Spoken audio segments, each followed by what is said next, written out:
সেদিন চলে গিয়েছিলাম নদিয়া জেলার দিগনগরের রাঘবেশ্বর শিব মন্দিরে। নমস্কার, আমি মধুমিতা ছোট্ট একটা ভ্লগ নিয়ে হাজির হলাম। নদিয়ার দিগনগরের রাঘবেশ্বর মন্দির 1669 খ্রিস্টাব্দে মতান্তরে 1591 শকাব্দে রাজা রাঘবচন্দ্র রায় নির্মাণ করেছিলেন। এটি একটি প্রাচীন ও ঐতিহ্যবাহী মন্দির, আর মন্দিরটা পুরো পোড়ামাটি দিয়ে টেরাকোটার কাজ করা।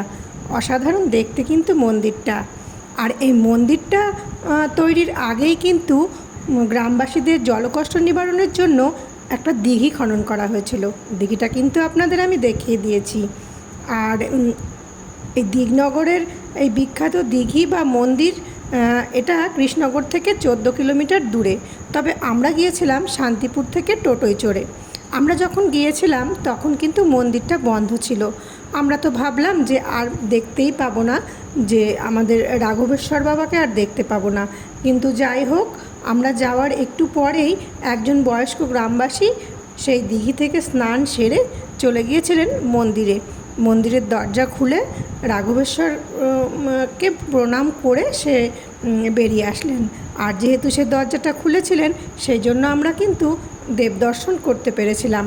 আর এই যে পোড়ামাটির যে টেরাকোটার কাজগুলো যে কি অসাধারণ, সেইগুলো দেখানোর জন্য কিন্তু একটু কাছ থেকে ভিডিও করেছিলাম। দেখুন কি সুন্দর, তাই না? অনেক দিনের কিন্তু এটা আমার ইচ্ছা ছিল।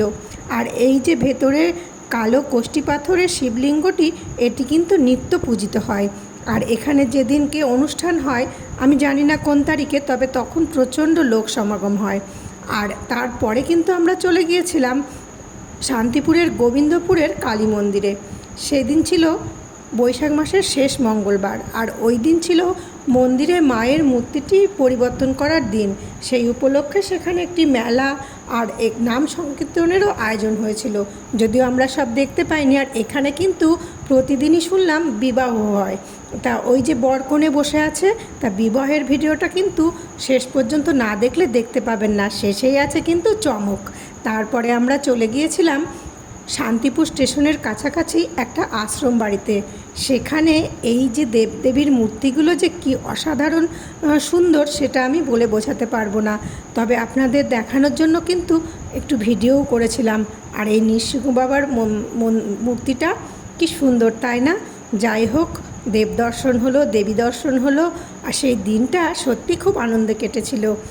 আমার পা অপারেশনের পর থেকে ভেবেছিলাম আমি হয়তো একদম আর কোথাও যেতেই পারবো না, চলতেই পারবো না। তবে এখন কিন্তু আমি ট্রেনে বাসে সবই উঠতে পারি।